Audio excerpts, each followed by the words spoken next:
Also, did you like that he became a billionaire? Is that a thing?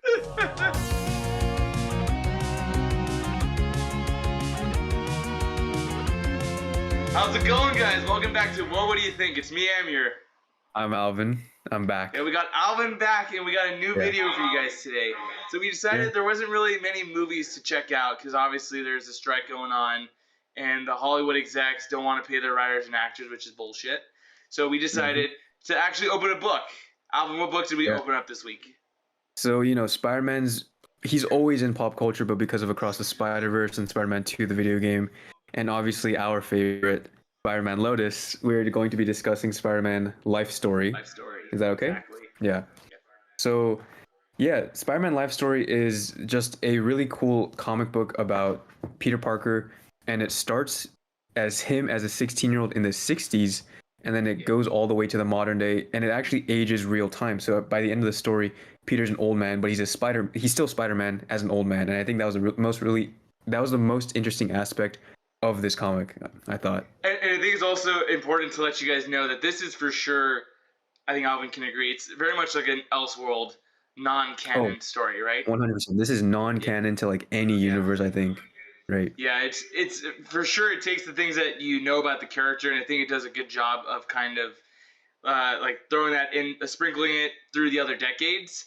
But me and Alvin both finished reading Spider-Man Life Story, and as you guys probably can see, we don't see eye to eye on it. Alvin really enjoys Spider-Man Life Story, and I think a majority of the kind of consensus is that the public loves this story. It's a beloved one. But when Alvin recommended it to me, I read it over probably a week, and I had to say I was kind of disappointed with Spider-Man Life Story. I thought it didn't live up to the hype, and like Alvin's saying, it's a multi-decade spanning story, and I thought it didn't work. Possibly worse than Lotus. You're just doing that for clickbait. You're doing that for clickbait, bro. It's not worse than Lotus, obviously. Yeah. I can already see the cold open where it's like worse than Lotus. That that little title card. Is that the title, guys? Is that what's good titles give me? No. Yeah. No. Yeah. So it's obviously not that, but I think it's a very interesting story. And Alvin, you did say you liked it. We did kind of go into the brief synopsis, but you kind of told them why you like this story so much, and you do believe that it is worth reading if you're a Spider-Man fan, right? I think even not as a Spider-Man fan, but just as a comic fan, like if you have a basic understanding of Spider-Man and like his stories, this does a really good job of just distilling that into, I want to say, like 80 pages, right? It's the best hits of each decade, and I thought that was the best part of it, because you don't have to dedicate years and years of reading, starting from Amazing Fantasy #1 to like all new, all different, whatever, Spider-Man right now, right? So you can get the best of Spider-Man stories in this 80-issue, like a small story. And I think that's the best part, where you see Peter as a 16-year-old in the 60s and what it means to be a superhero versus when he's 60 or like 70 in the modern day and what it means to be a hero. I think that's a really cool take. That is really cool. You don't really see that right now, because all the heroes in DC and Marvel, teenage or whatever, they're all the same age, right? They've stayed static, and I think that's a really cool thing that this story brings into just comic, like this Spider-Man character. Yeah. So I think that's all really cool. But what I noticed, I don't know if that you guys that have read Spider-Man Life Story, if you guys can agree, is there are like great nuggets of story within each decade, and they never really kind of go deeper. Where there's like, because I think we're going to go into slight spoilers, right? Is that fair to say? We're going to pretty much talk about the full story, right? I think we'll go straight into all spoilers. So if you haven't read it and you want to read it, go ahead and read it. I would highly recommend it. It's not that expensive. Yeah, I think it's maybe like less than 20 or about 20. Yeah, probably can find it cheap on Amazon. So we're going to go into spoilers, and like I think there's so many great nuggets in this book, but they never really kind of dive into it, like in the 60s era, right? Or is it when was Flash going off to Vietnam? That was the 70s, right? Yeah. I think that was 60s. That was the end of the 60s. Okay, end of the 60s. Because they were still in high school. Yeah, they're still in school. Yeah, so they come back to it in the 70s. So in the 60s, they do this really interesting kind of story beat where it actually takes place during Vietnam. And the Vietnam War is occurring, and you're seeing that there are heroes taking sides, which is like, oh, that is very interesting. That is great. And as you can expect, Iron Man is pro-war. He's the warmonger that we kind of know him in the comics at the beginning. So he's pro-government. He's going to Vietnam, and Spider-Man has this really great conversation with Captain America, and he's like, Spider-Man saying, I'm seeing all of these soldiers kind of do their duty for their country, and they're going overseas and fighting, but I'm not doing that, and I'm scared to go. I'm scared to fight. Does that make me less of a hero? Should I, I'm a fraud? And he's talking to Captain America, and Captain America's like, no, that's not the job of Spider-Man. The job of Spider-Man is to inspire and influence people here, home in New York. Mm-hmm. I'm like, that is really, really good. And then they don't really talk about that kind of guilt anymore about Vietnam. Like once they go to the next decade, because the whole thing is Flash Thompson is going to Vietnam. He's getting shipped out, and Peter needs to say goodbye to Flash right before he leaves, right? I don't think that's in the 70s. I think that's still in the 60s. So it's still the 60s. So this is he's talking to him before he gets shipped out. I believe he's talking to Iron Man Cap before essentially Flash is shipped out. Yeah. And Flash is like, oh, I'm doing this because my dad was in the war and this is my duty. Yeah, he's saying I would go fight over there because it's what Spider-Man would do, because he's such a big fan of Spider-Man. And I really love that. And then what happens to him afterwards? Yeah, what happens to him afterwards when it's revealed? It's like a gut punch, because Peter feels the guilt. I thought that, because I know we disagreed on this, where I thought it was pretty well portrayed that Peter felt the guilt of, because he wasn't present in Vietnam, that he could have, because he wasn't present, he couldn't have prevented the death of Flash. But if he was present, he feels like he could have saved a lot of like American lives and like protected the good guys. You know what I'm saying? Yeah. Yeah, which I can see that, but it's like, because me personally, we didn't see anything of Vietnam. So in the 70s, when you see the grave of Flash Thompson and you see that he passed away during the war, and Peter feels all this guilt, I'm like, but we didn't see any of it or know why he's guilty, aside from them just saying, oh, I could have done more. So like that's just one of the examples where it's like, that's really great nuggets in it, and then they kind of just like gloss over it. Mm-hmm. But like, so there's a really big villains gallery, rogues gallery in this. So we get a lot of villains in this. How do you think they did the villains here? Because we get Norman, we get Doc Ock, we get Craven. We get Craven, you get Morlun, you get Venom, you get Jackal. Who else do we get? I think that's it, because some of them come back in different eras. Yeah, right. I think the villains, they're very just like. Because I know you don't like Morlun, right? I knew who Morlun was, but I didn't read any stories about Morlun. When he showed up, I'm like, okay. Well, I hate the idea of Peter Parker being a part of a greater destiny where he's like a spider totem. I don't like that idea at all. I like the idea of him being a kid who was bitten by a spider and doing his best to serve his community, right? I don't like him having this huge destiny where he's like, oh, he's part of a bigger Spider-Verse or multiverse, right? Yeah, unless they do it well like Spider-Verse did.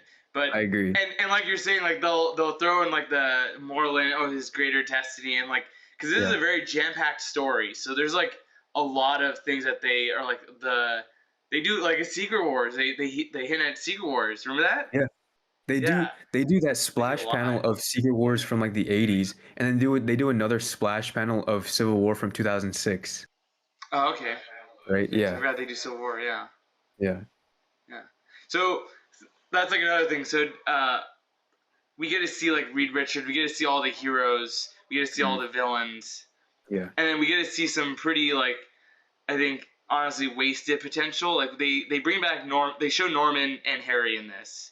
And I think those two characters are the most shafted in what is, I think, the worst part of this. And it's honestly a big part. Is infamously one of the worst stories in Spider-Man is the Clone Saga.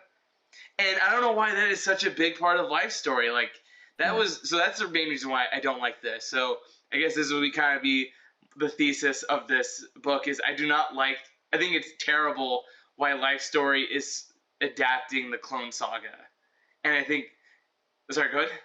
No, yeah. I think because that's such a big part of the character in the 90s, right? They did that in the 90s cartoon. A whole section of the 90s was dedicated to the Clone Saga for this character. I can see Yeah. why they did it, but I can see where you're coming from, where like it got kind of relentless, where it's like, oh, Peter Twist, is twist, twist, Ben. twist, twist. Yeah, Yeah. Peter's Ben. Gwen is a clone, and like someone died, so they have to take the place of another clone. I'm like, okay, just this is too convoluted. Just make it straightforward, or don't do the I Clone agree. Saga and do another Because thing, right? I think when you go back on it, so like what Alvin was talking about is, I think it was Dr. Warren, right? Was that the character's name? Yeah, Yeah, Warren. yeah. So Dr. Warren, and I think it was either the '90s, probably the '90s, when it shows we get Peter Parker and Gwen Stacy working for like a doctor, pretty much Dr. Connors as character, Yeah. and you discover I think it's the Black Goblin comes in, which is Harry, and he's coming to retrieve the cloned body of Norman. Remember that? Okay. Yeah. I'm gonna So be honest. I forgot Harry was in this. I remember Norman getting old, but I forgot. I remember Harry see that's the going with. problem. They introduce so many. There's so many Yeah, aspects to this story where it's yeah, like they name drop them and then they either do nothing with them or they waste yeah, them. So yeah, exactly. So if you don't remember, Harry is the goblin in this era or this decade, and he's going to retrieve a cloned body of Norman Osborn because in one of the decades before, it's really messy. Norman Osborn is beat by Spider-Man, and Norman Osborn gets sent to prison for 30 years. yes. I remember Yeah. that. So I Norman think that was in the Osborn essentially. '60s. That was gonna say yeah. So that's really early on in the story. Yeah, So yeah, Rich Harry is getting the clone body of Norman Osborn, which is already weird, and you yeah, discover that when he's blowing up the lab after Norman didn't survive, you find a clone body of Peter and you find a clone body of Gwen Stacy, yeah, and the tank of Gwen Stacy's clone dies, and you're like, okay, well, it was just a clone. We're all good. And yeah. they twisted. They M. Night Twisted. Shyamalan us for no Yeah. reason. And like, no, Peter, that Gwen Stacy wasn't the clone. That was your Gwen The original. Stacy. Yeah, Yeah, I'm yeah. like, that's original. So then Peter's like, what? My Yeah, yeah, wife's there? yeah, And yeah, then the two clones go off and do their own thing, and like yeah, Peter gets depressed. But like, if that was the end of the clone stuff, I'm like, all right, then that was just the '90s, and then they're yeah, done with it. But then they're not. yeah. But I think yeah, you actually bring up a good point where I feel like they kind of glossed over um Gwen's death, which was a major part of Peter's character. They could have done yeah, that instead of doing a clone saga thing. I do I agree with you on agree. that. Yeah, Yeah. Because I think Spider-Man having Lotus, you that. guys wanted to do the Gwen Stacy thing, and you Yeah. guys did it better than them, I guess. Whoa. Whoa. I'm Don't do not I gonna didn't give even any watch credit. I haven't even seen Lotus yet, and I know that's not a Don't good watch take. it. It's not good. If you guys haven't Yeah. seen Spider-Man Lotus, don't. Just don't. Yeah. Save your time. Yeah. It's 2 Check out the hours. review. Yeah. Yeah, check out the review. We'll put that in the description. Yeah.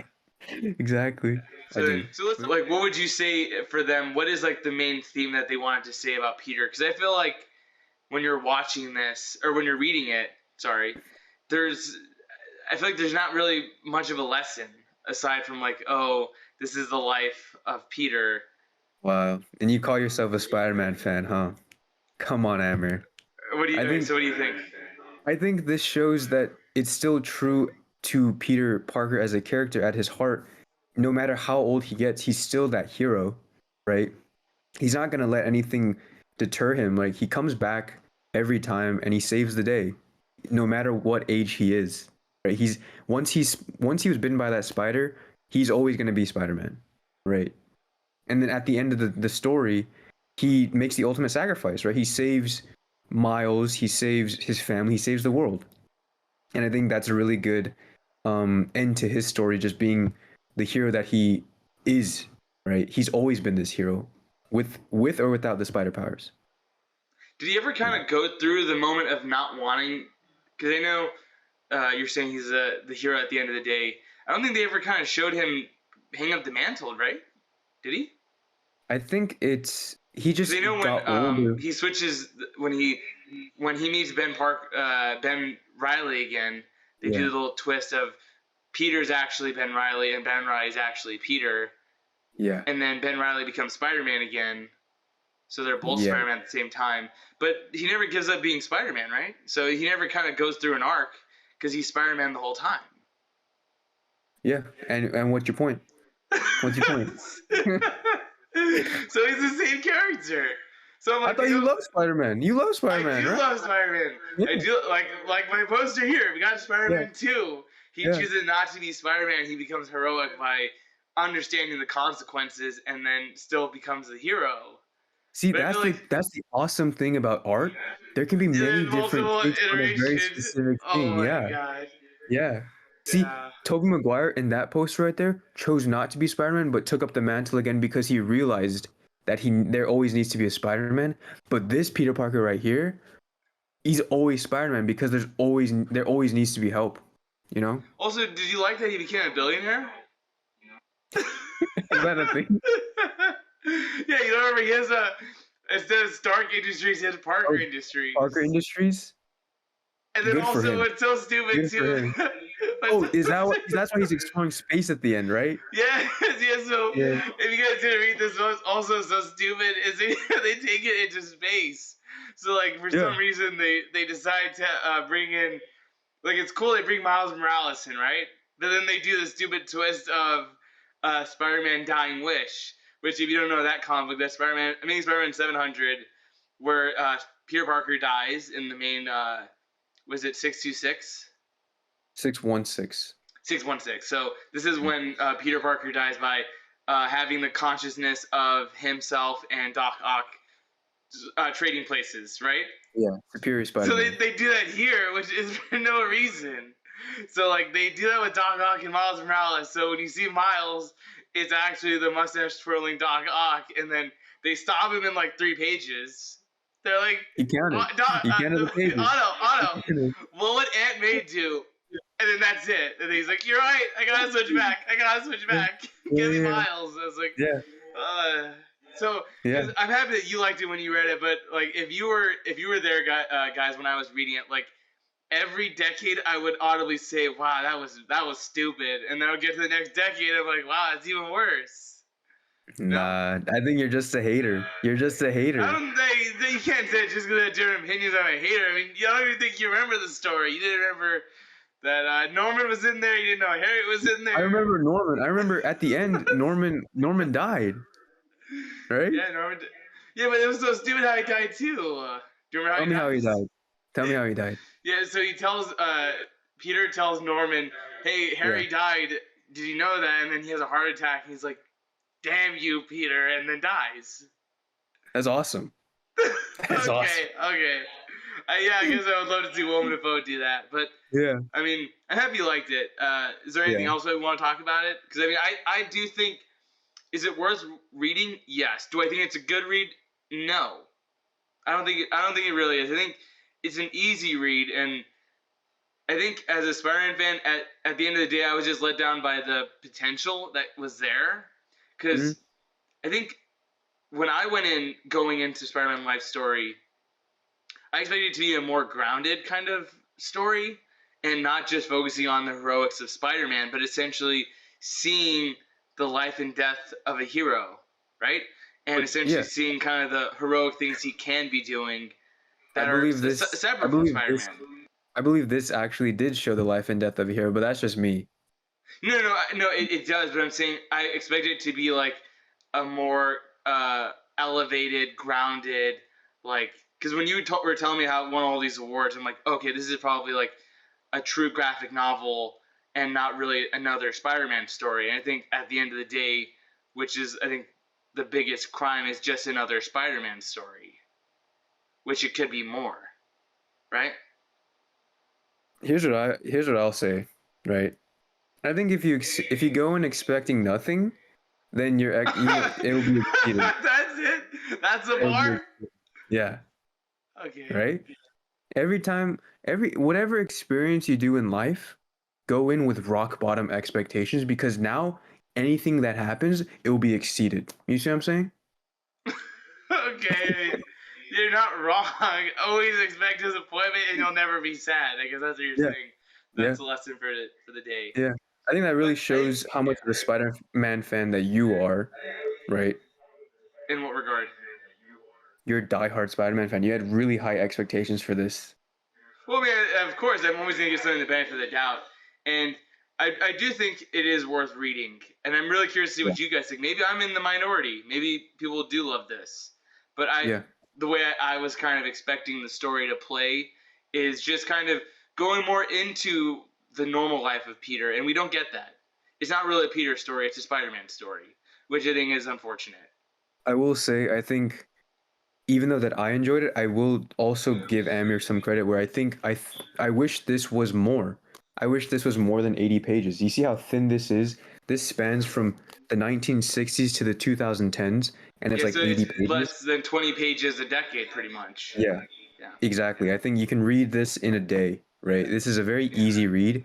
I was telling Amir this when he read it. I think that it's a good distillment of the character, but it it makes me yearn for more of it because I enjoyed the concept of an aging hero throughout Yeah. decades and throughout time, where it could have done more. I think the biggest problem is having each issue be a single decade I agree. versus making this an ongoing Elseworld story where you have 3 to 4 issues per decade, right? Yeah, because that's I think Alvin said it perfectly. Like there are so many great moments in each decade. You're like, oh wow, okay, so in this we figure out that there's kind of a rivalry between Reed Richards and Peter Parker, and essentially the kind of the arrogance that the two of them have with each other, and they don't go into that. So there's a lot of like great moments like uh, Iron Man and Captain America essentially having the different influences on Peter from the 60s versus when the two of them are battling each other, I think in the 2000s, you know? Mm-hmm. There's Mm-hmm. a lot of great moments in there that I would have preferred if they could dive into it more. But I mean, I think you said it like it is still a good kind of like top 10 or like the best hits of Spider-Man, Yeah. but it doesn't do any of those stories better than the story itself.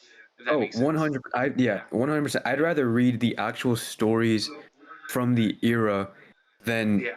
reading this, which goes to my next and probably final question of this discussion.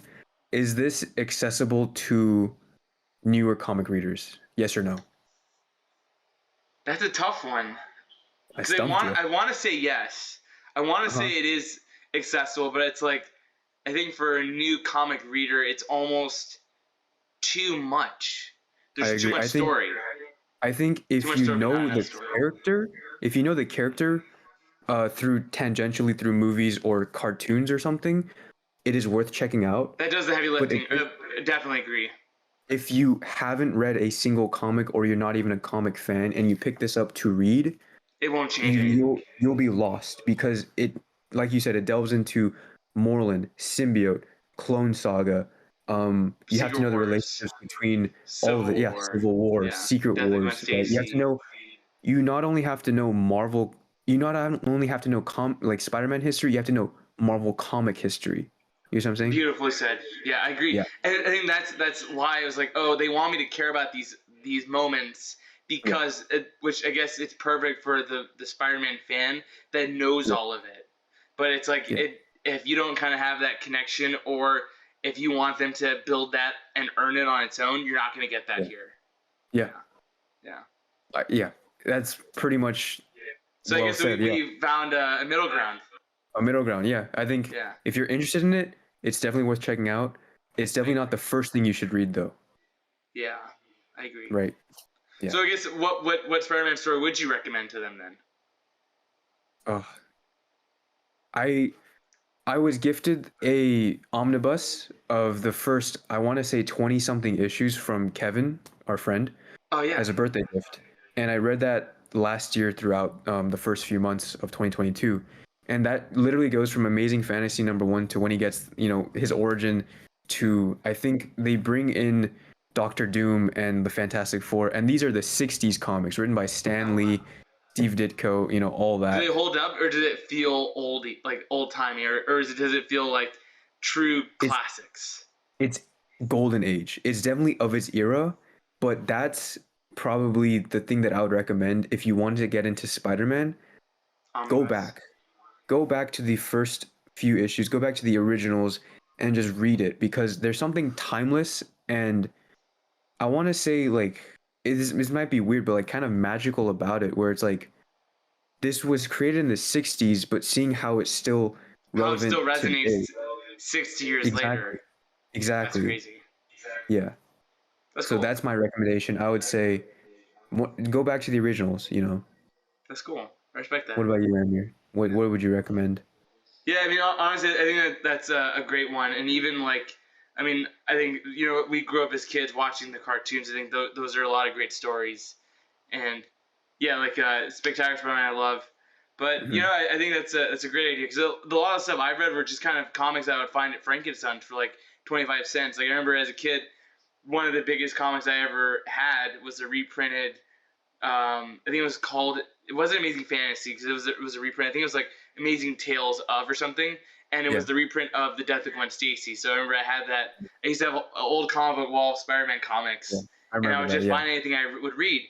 And I guess that Yeah. would be my answer. If you go to a comic book shop and you find anything Spider-Man for a comic, go and pick it up. You might really like it, and then you start from there. Because I remember one that always stuck with me as a kid was like Spider-Man's Tangled Web, and it was a very short miniseries where it's actually about Spider-Man who has like a terminal disease, and he's kind of becoming a hero again for the final time. And I thought that Mhm. was great. Like I love that Mhm. story. So I think if you haven't read a comic book, go ahead and just pick any of them. Honestly, there's a lot I of agree. great jumping off points. But Yeah. yeah, honestly, it's That was a really always great talking to you, Alvin. We had a always great great. That was a really discussion. good. That was a really good pick. Yeah. Yeah, so Yeah. honestly, maybe we even do more of this, like almost a book club, because I just We finished should. reading We The Last yeah. Ronin. We actually should. That's a good idea. Like Yeah. that's actually a great idea. I do want to read The Last Ronin. Yeah, because I would love to hear your thoughts, because I know Nick finished it, so it Yeah. was recommended to me from a friend. I just finished it, and I have a lot of thoughts on it, so yeah, Yeah. I'd be really curious, because that one is a shorter one too. Not as short as Okay. this, though. Yeah. Next time I head over, I'll bring this and then we'll swap. Nick can read this and I can probably check out The Last Ronin then. Cool, yeah. Yeah. But anything else Nice. that we want to say before we sign off on this discussion video, Alvin? I mean, it's great having you back, man.